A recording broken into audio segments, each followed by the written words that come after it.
During the entire time I was in college, I can only remember receiving one email from a prince in a foreign land asking me to help him move money. I was quite flattered, and to be honest, if I had more gift cards for long-distance phone calls, it very well may have worked. Today it seems I get phone calls, texts, or emails for similar types of scams almost every single day, and sometimes numerous times in a single day. So I'm curious what the current landscape looks like when it comes to these type of scams, and how is it being influenced by emerging technologies like artificial intelligence? Well, thankfully, Virginia Tech's Katalin Parti is an expert in this very subject and was kind enough to answer all these questions and more. Katalin is an assistant professor in the Department of Sociology in the College of Liberal Arts and Human Sciences at Virginia Tech.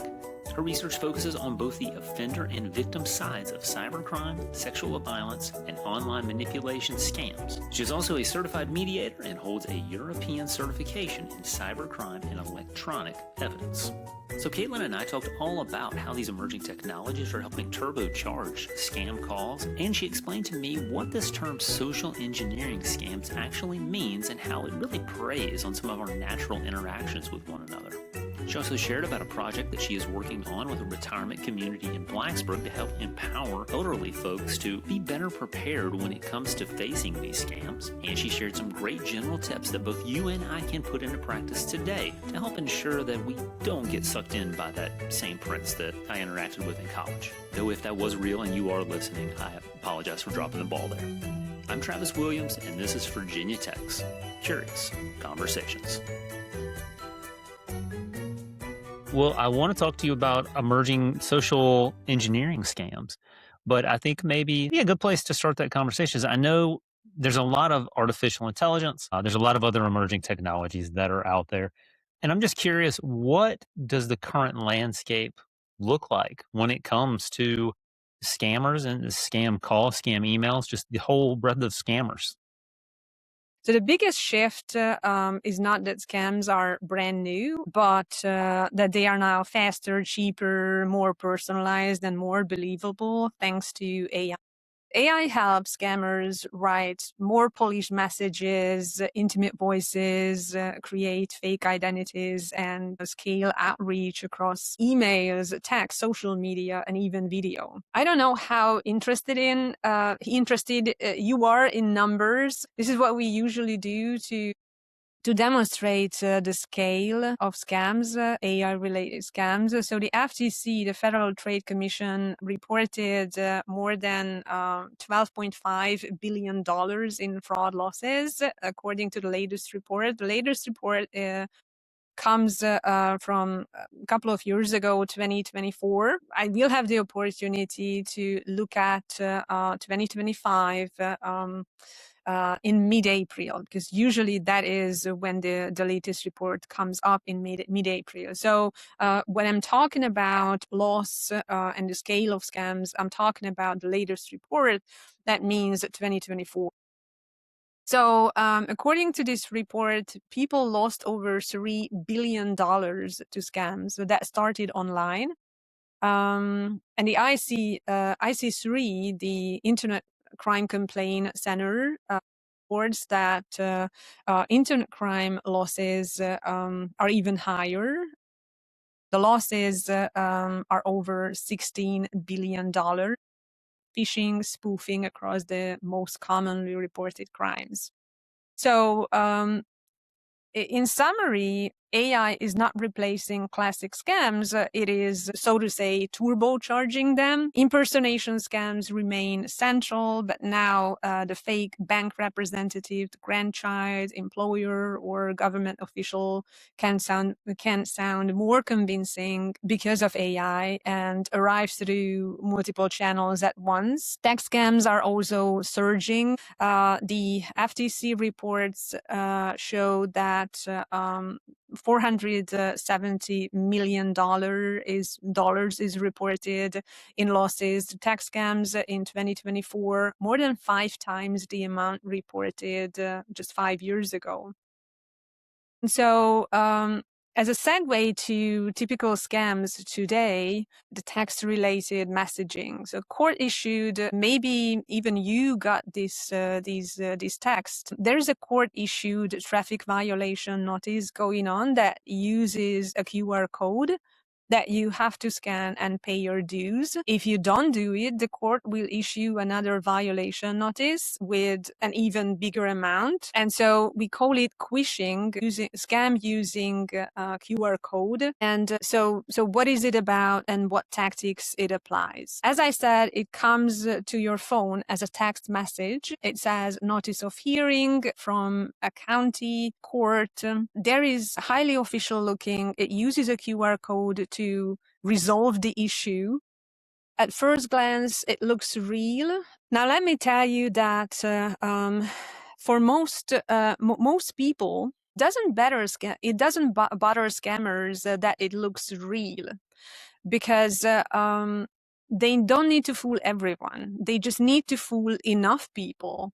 So even if 1% of people getting these text messages react positively, it's a payday for scammers. The tactics they apply here, and this is a highly official looking message. It looks like a court document with the stamp even. So the tactics they apply, authority, it looks like it came from a real court. They apply urgency. You have a hearing date. It's time sensitive. It also puts fear to your mind. You are in legal trouble. You have to pay fines. And then it offers a very similar and seemingly viable solution to resolve it. Scan the QR code and resolve it right now if you don't want to don't at the court hearing. So they offer you a simple and easy way to take care of this. Just make the payment. These kind of text message based, when text message is a platform of the scam, is exploding right now. I want to ask you some more about some best practices because I want to be able to avoid all these things. Luckily, I don't think that I have any outstanding parking tickets or speeding tickets. So I don't have that happening right now in my life. But I am curious, just as a follow-up question, you mentioned that some of these have evolved to maybe approaching people on multiple platforms. Is that something that we're seeing a lot? Like maybe the same scam attacking me via text, but also via email? Could be, but according to my experiences, the same scammers attack you either. So they are either using the phone, or they're using a phishing email, or they're using social media, or they're using pop-up windows. So it's not the same scammers unless it's a real big business. Oh, okay. Okay, it's a lot of different people coming at me from a lot of different places. The things that you just described, would those be considered social engineering scams? Or I guess maybe a better question is, how would we define social engineering scams? Yeah, great question. So social engineering scams work by manipulating trust, fear, urgency or hope, and respect for authority, rather than using just technical tools or code to hack a device. The scammer poses as someone credible, creates an emotional or time-sensitive situation, and pushes the target to act before verifying. CISA, the Cybersecurity and Infrastructure Security Agency that was established maybe 2018, and this is a government agency, it describes phishing as a form of social engineering, and the FBI reportedly warns that scammers use these tactics, urgency, isolation, and impersonation to get immediate compliance. They specifically anticipate that the human being, us, are the weakest link. So the basic sequence is usually they contact you and anticipate that you will provide some kind of answer. It doesn't matter if you just say that, oh, you get a text message, hey, James, do you want to go out for dinner today? And it's enough if the targeted person replies, it's a wrong number, I'm not James. So this is already signals to the scammer that you are reachable, maybe not immediately, but they continue the conversation. Oh, you seem like a nice person. You seem like a nice person. Let me tell you about this great investment opportunity in crypto. So this is the foot in the door moment. So after they contact you, they use credibility. They establish credibility. I'm an authority. I'm a figure. I'm an official figure. I am from your bank. Or I know how this great opportunity to invest works because I have done this. And then they play on your emotion. Please do it for me. You seems like a nice. Or maybe they incite fear or anxiety. Bad things will happen if you don't act right now. And they offer you a very simple and doable action. So for example, click on that link and follow the instructions to pay. And then they extract money or data or useful information. Well, So that was what. yeah. Sorry. Well, I was going to say that's what I was going to ask you next. Is what are they trying to get? I mean, it seems like. I mean, I would assume that they're trying to get money all the time, but are there other things as well? Yeah. So at the most basic level, scammers want money, but also they want access to your files, bank information, sensitive data, your private data, or all of them. Sometimes they want an immediate payout. Sometimes they want account credentials, social security numbers, banking details, or remote access, so they can come back later. In other cases, they want to turn the victim into part of the scam itself, for example, as a money mule, compromised employee, or a repeat payer.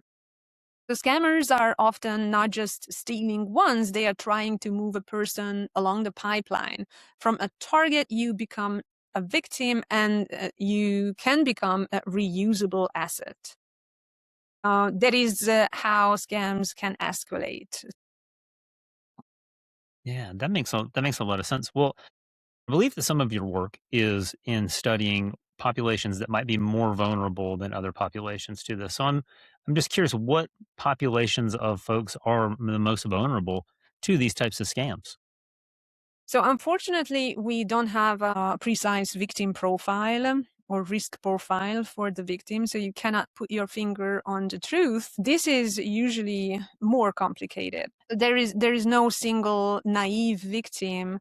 Different groups are vulnerable to different scam types, and sometimes you talk about older people, how older age groups are much more vulnerable for different reasons. But here is the finding from research. Older people, older adults often suffer the highest dollar losses, but at the same time, younger adults often report losing money more often, but smaller amount more often than when exposed to fraud. So the FTC's data show that people between the ages of 20 and 29 report losing money in 44% of fraud reports, much higher than older age groups.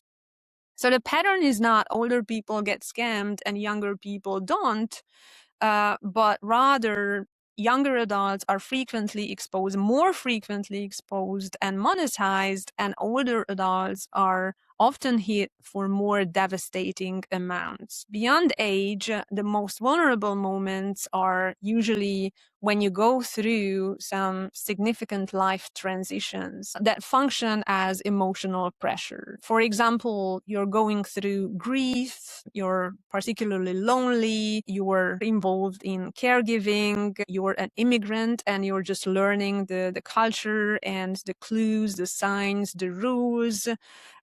You're seeking jobs, you're already stressed in these situations. You're online dating, you have health stress, financial strain, or just unfamiliarity with the digital systems. Scammers look for conditions that reduce verification and increase urgency. And precisely in these situations, people are more overwhelmed and they have less brain capacity to realize what they are facing. Yeah, that makes a lot of sense to me, just especially just the stresses of life and when things kind of get crazy, you don't have as much, like you said, brain capacity. You don't have as much time a lot of times either. So you might be more apt to just click on some stuff. Well, Exactly. I know you've been doing some work with some folks at Warm Hearth Village, which is a retirement community here in Blacksburg in the New River Valley. And so I'm curious, what can you tell us about the work you've been doing there with that population to help them better prepare to defend themselves against scams? Thank you for this question, because now I have the opportunity to give thanks our sponsors, which is the Whole Health Consortium at Virginia Tech. And so this is a multidisciplinary project. And I would emphasize that this project is not based on simply telling older adults to be more careful or conveying the information that they should know to avoid scams, but it's a community-based scam prevention effort together with sociology, computer science, and electrical and computer engineering that we do together. The project is called, it has an acronym, Anti-Scam Conversational Helper for On-Call Resilience. And the key idea is that most scams prevention today happens too late, after the fact, after the call, after the loss already happened. And in this project is really designed to address two major gaps in how we currently approach scam prevention. So first, we already have tools, but not in a moment when people need them the most. So right now, there are plenty of scam checking tools, websites, databases, even browser extensions, but they all work after the fact. And you have to have access to the text in order to copy and paste to these platforms. But you have to stop, search, and check. But scams, especially phone scams, we're talking about scam types that target especially older individuals who have a high propensity to still answer phone calls, right? It doesn't work this way in phone calls. They are live, fast, and pressuring you to act immediately.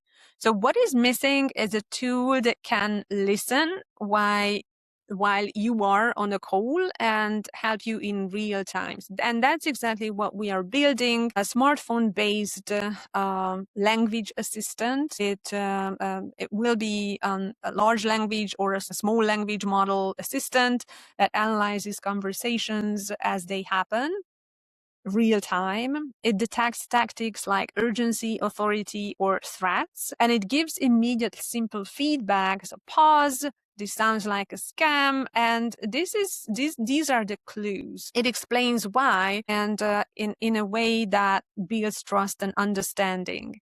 So instead of expecting people to step out of the situation to verify, we bring verification into the situation.